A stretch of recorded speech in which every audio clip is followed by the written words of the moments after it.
이름으로 기도하시겠습니다.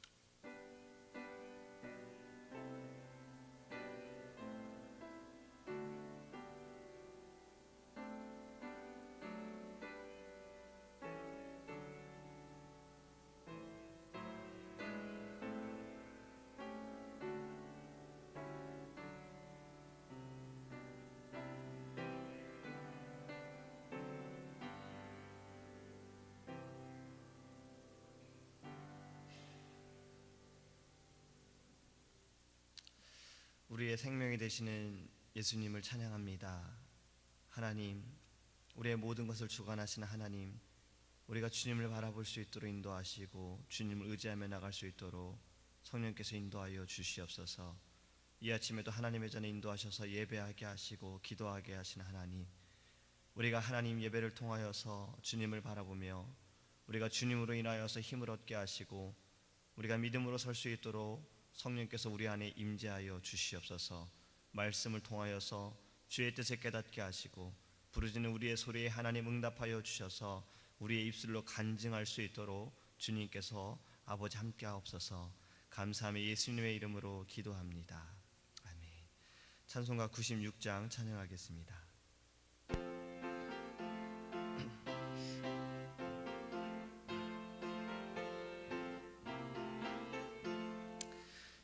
예수님은 누구신가? 의는 자의 위로와 없는 자의 풍성이며 천한 자의 높음과 잡힌 자의 노인되고 우리 기쁨 되시네. 예수님은 누구신가? 약한 자의 강함과 눈먼 자의 빛이시며 병든 자의 고침과 죽은 자의 부활되고 우리 생명 되시네. 예수님은 누구신가? 주한 자의 정함과 죽을 자의 생명이며 죄인들의 충모와 멸망자의 구원되고 우리 평화 되시네. 예수님은 누구신가? 온 교회의 머리와 온 세상의 구주시며 모든 왕의 왕이요 심판하실 주님 되고 우리 영광 되시네. 아멘. 하나님의 말씀 창세기 26장 12절에서 25절 말씀 함께 보겠습니다. 제가 주는 성경책은 구약성경 36페이지입니다. 창세기 26장 12절에서 25절입니다.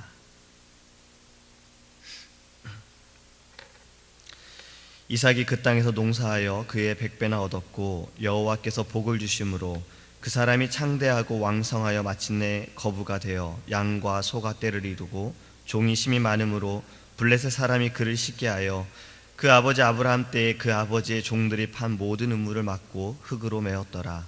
아비멜렉이 이삭에게 이르되 네가 우리보다 크게 강성한즉 우리를 떠나라. 이삭이 그곳을 떠나 그랄 골짜기에 장막을 치고 거기 거류하며 그 아버지 아브라함 때에 팠던 우물들을 다시 팠으니 이는 아브라함이 죽은 후에 블레셋 사람이 그 우물들을 메었음이라. 이삭이 그 우물들의 이름을 그의 아버지가 부르던 이름으로 불렀더라.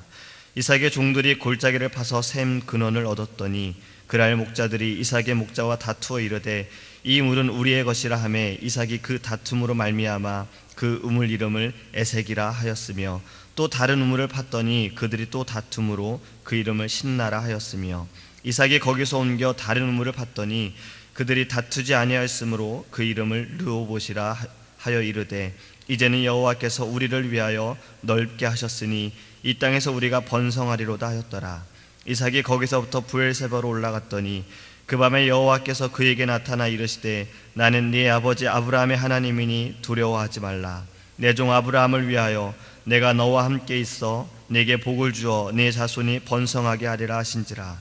이삭이 그곳에 제단을 쌓고 여호와 이름을 부르며 거기 장막을 쳤더니 이삭의 종들이 거기서도 우물을 팠더라. 아멘. 할렐루야. 이삭에 대한 말씀을 함께 나누기 원합니다. 특별히 오늘은 이삭이 축복을 받은 그 이유에 대해서 함께 말씀을 나누기 원합니다. 오늘 본문을 보면 이삭은 거부가 되었다라고 말하고 있습니다. 그가 농사했을 때에 그의 100배는 얻었다고 했어요. 지금 이 당시의 상황은 다른 지역들은 흉년이었어요.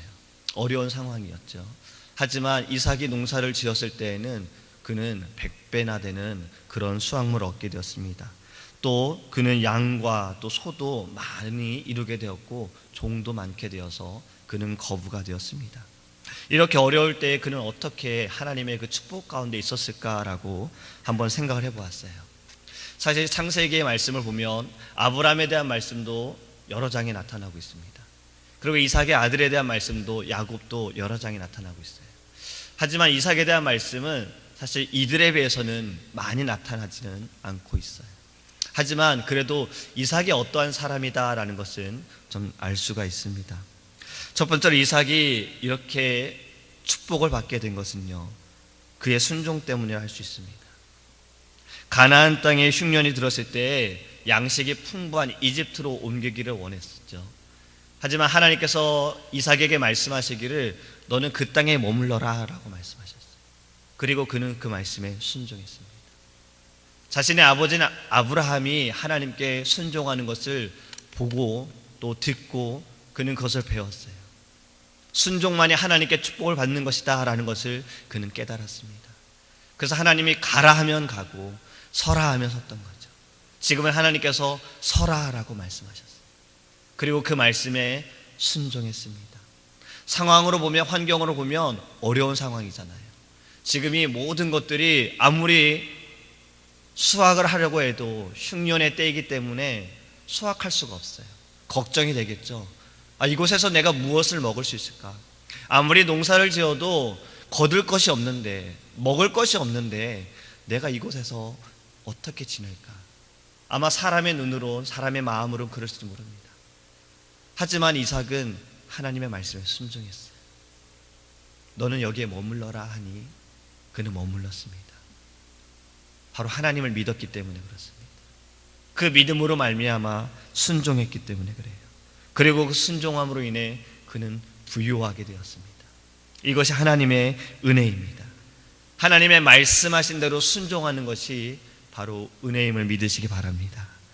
두 번째로 그가 복을 받게 된 것은요, 그의 성품이 온유했기 때문에 그래요. 이삭은 다른 사람들과 다투려고 하지 않았습니다. 실력이 없어서가 아니고 능력이 없어서가 아니고 또 양보할 수밖에 없어서가 아니라 그는 믿음으로 양보한 것입니다. 하나님을 믿었기 때문에 그는 양보했던 거예요. 오늘 본문에 보면 이삭이 이웃과의 평화를 위해서 4-5번씩 힘들게 판 우물들을 양보하게 됩니다. 지금 이삭이 머물러 있는 곳은요, 물이 굉장히 귀한 곳이에요. 우리가 물이 없이 얼마나 살 수가 있겠습니까? 물 없이는 굉장히 힘들죠. 근데 우리가 물의 소중함을 잘 모르고 우리는 막 쓰고 있잖아요. 근데 조금이라도 물이 부족한 상황이 되면, 혹시 단수가 될 때에는 물이 너무나도 소중하다는 것을 깨닫게 됩니다. 근데 이삭이 있는 이 지역은 물이 너무나도 귀해요. 물이 너무나도 필요하거든요. 아브라함 때에도 그랬잖아요. 그래서 우물을 팠던 겁니다. 근데 힘들게 우물을 팠어요. 그런데 다른 사람들이 와서 빼앗아갑니다. 전에 KWMC 때 그 우물을 파는 선교사님이 오셔서 간증을 하셨거든요. 근데 그 우물을 파기 위해서는 지금도 굉장히 힘들다고 말씀을 하시더라고요. 그 우물을 파는 장비들이 굉장히 비싸기도 합니다. 뭐 몇만 불씩 한다 그래요. 그 장비가 또 애틀란타에 있어서 여기에서 그거를 이제 뭐 컨테이너에 실어서 보내신다라고도 말씀하시더라고요. 근데 우물을 파기 위해서는요, 이거를 파는 장비만 필요한 것이 아니라 우물이 어디 있는지도 찾아야 된다는 거죠. 그리고 이것을 얕게 파서는 물이 안 나온다는 겁니다. 굉장히 깊게 파야 된다는 거예요. 지금은 기계로 파기 때문에 깊게 팔 수 있지만 지금 이 당시엔 기계가 없었죠. 사람들이 팠던 겁니다. 물이 나올 때까지 팠던 거예요. 굉장히 힘들게 우물을 팠더니 다른 사람들이 와서 빼앗아 가려고 해요. 내 것이다. 이러한 상황에 이삭은 다투지 않고 그는 양보합니다. 다른 곳에 가서 또 우물을 파죠. 그랬더니 또 그곳에 와서 또 빼앗아 가는 거예요. 이삭은 또 양보합니다. 이렇게 몇 번을 이삭은 양보하게 됩니다. 하나님의 능력을 믿었기 때문에 그는 양보할 수 있었던 거예요. 그리고 주면 줄수록 더 새로운 것을 얻을 것이라는 믿음을 가지고 있었습니다. 온유함은 절대 비겁한 것도 아니고 무기력한 것도 아닙니다. 할 수 없어서 머리를 숙이고 양보하는 것도 아닙니다. 얼마든지 싸울 수 있고 이길 수 있고 취할 수도 있지만 선을 위해서, 의를 위해서 양보하는 것입니다. 예수님이 그러셨어요. 온유하신 예수님께서 그렇게 하셨습니다. 어제 수요예배 때도 우리가 찬양이던 처음으로 불렀던 찬양, 그가 오신 이유라는 찬양을 드렸죠. 예수님이 이 땅에 오신 이유는 그분이 죽어야 우리가 살 수 있기 때문에 이 땅에 오신 겁니다. 그분이 고통을 당하시고 고난을 당하시고 채찍질을 맞으심으로 우리가 나음을 입었고 우리가 살게 된 것입니다. 예수님께서 직접 그 온유하심을 보여주신 거예요. 이기신 것이 그 온유함으로 이기신 것입니다. 십자가에 달려 죽으심, 온유하심으로 인하여 그렇게 우리에게 보여주셨습니다. 그리고 잡히시는 당시에 베드로가 칼을 들어 종의 귀를 잘랐잖아요. 그때도 주님께서 말씀하시기를 네 칼을 칼집에 도로 꽂으라. 칼을 쓰는 사람은 칼로 망하게 된다. 너희는 내가 나의 아버지께 당장에 12군단 이상의 천사들을 내 곁에 세워주기를 청할 수 있다고 생각하지 않느냐라고 베드로에게 말씀하셨어요. 이 말씀은 내가 지금 천사들을 부를 수 없어서 가만히 있는 줄 아느냐, 내가 이것에 대해 아무것도 할 수 없기 때문에 가만히 있는 줄 아느냐라고 베드로에게 말씀하시는 겁니다. 할 수 있지만 주님은 그것을 다 견디셨다는 겁니다. 온유함은 상대방은 칼을 쓸지라도 나는 쓰지 않는 거예요. 왜요? 하나님의 의를 위해서 내가 힘이 있을지라도 참는 겁니다. 양보해 주는 거예요. 져주는 거예요. 하지만 이것이 져주는 것이 아닙니다. 하나님께서 우리를 승리케 하실 줄 믿습니다. 온유에 대한 말씀은 마태복음 5장 5절에도 나옵니다. 온유한 자는 복이 있나니 그들이 땅을 기업으로 받게 될 것이요. 할렐루야. 이 땅의 모든 것은 하나님의 것이죠.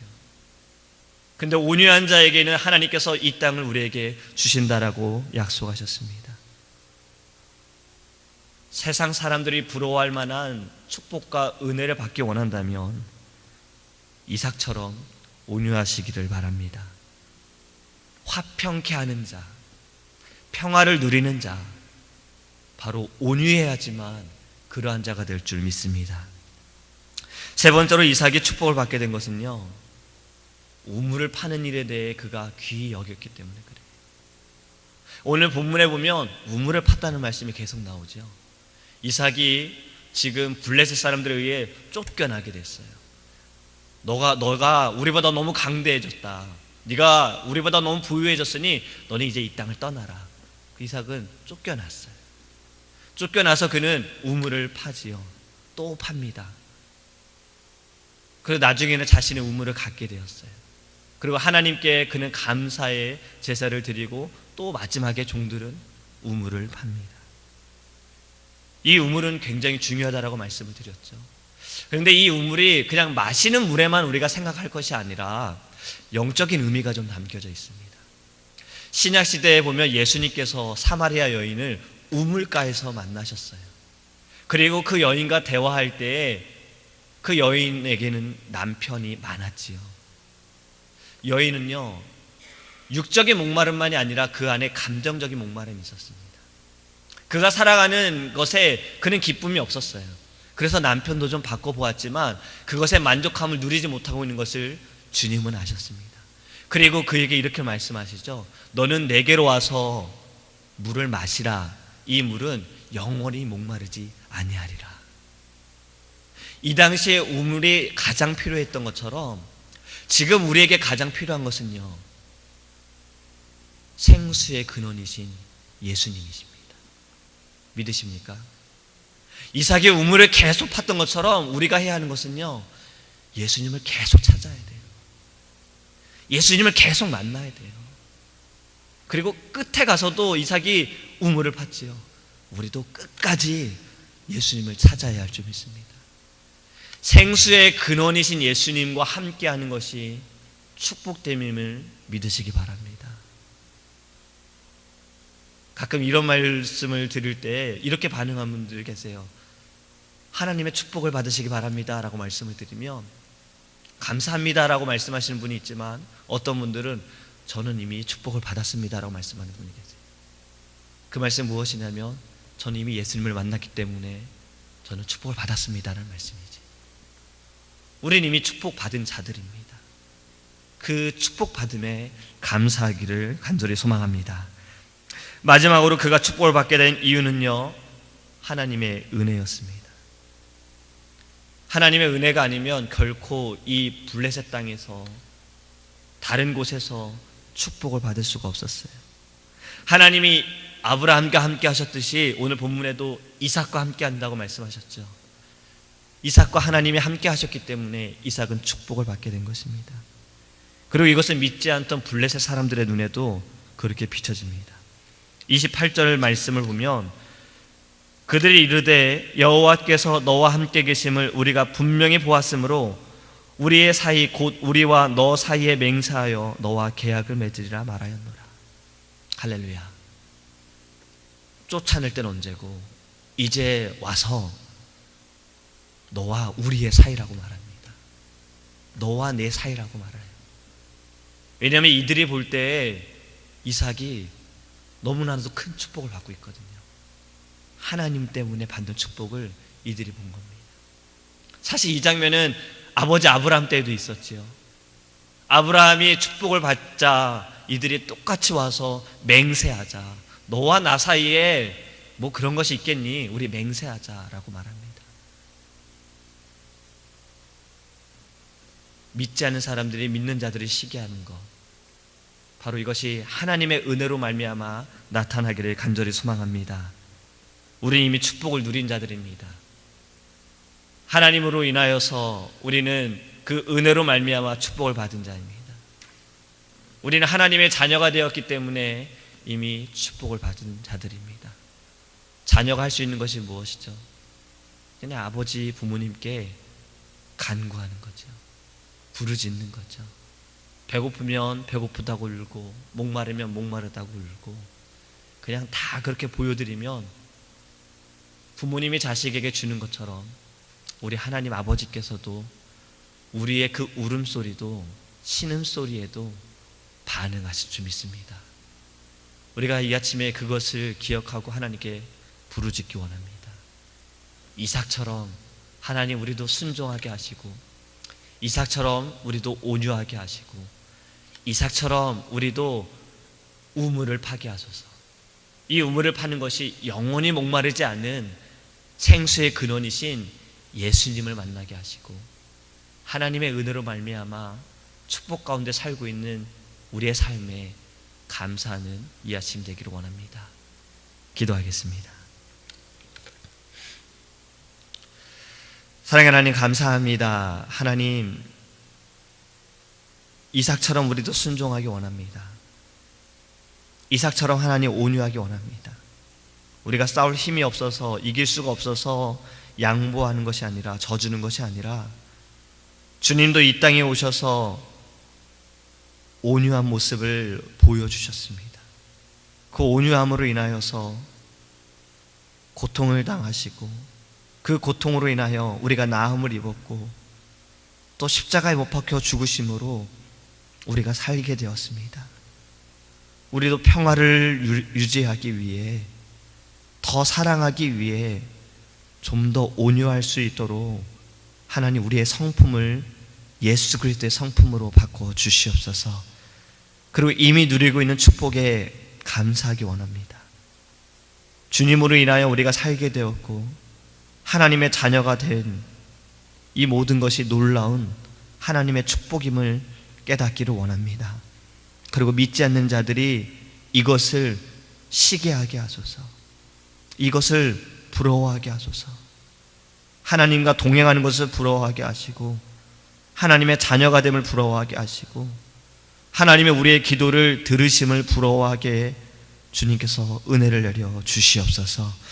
이 아침에도 하나님 우리에게 기도의 제목을 주셔서 인도하심을 감사합니다. 너는 내게 부르짖으라 나는 내게 응답하겠고 내가 알지 못하는 놀라운 크고 비밀한 일을 보이리라 말씀하셨습니다. 우리가 믿음으로 부르짖사오니 하나님 우리에게 응답하여 주시옵소서. 우리에게 말씀하여 주시옵소서. 믿음으로 주님 나타내 주시옵소서. 우리가 믿음으로 하나님 무릎 꿇고 주님께 간구하오니 주님 말씀하여 주시옵소서. 감사하며 예수님의 이름으로 기도합니다. 아멘. 주기도문 하시겠습니다. 하늘에 계신 우리 아버지여, 이름을 거룩히 여김을 받으시오며 나라의 임하옵시며 뜻이 하늘에서 이룬 것 같이 땅에서도 이루어지이다.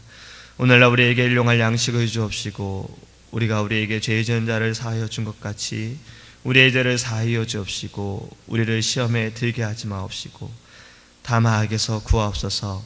대개 나라와 권세와 영광이 아버지께 영원히 있사옵나이다.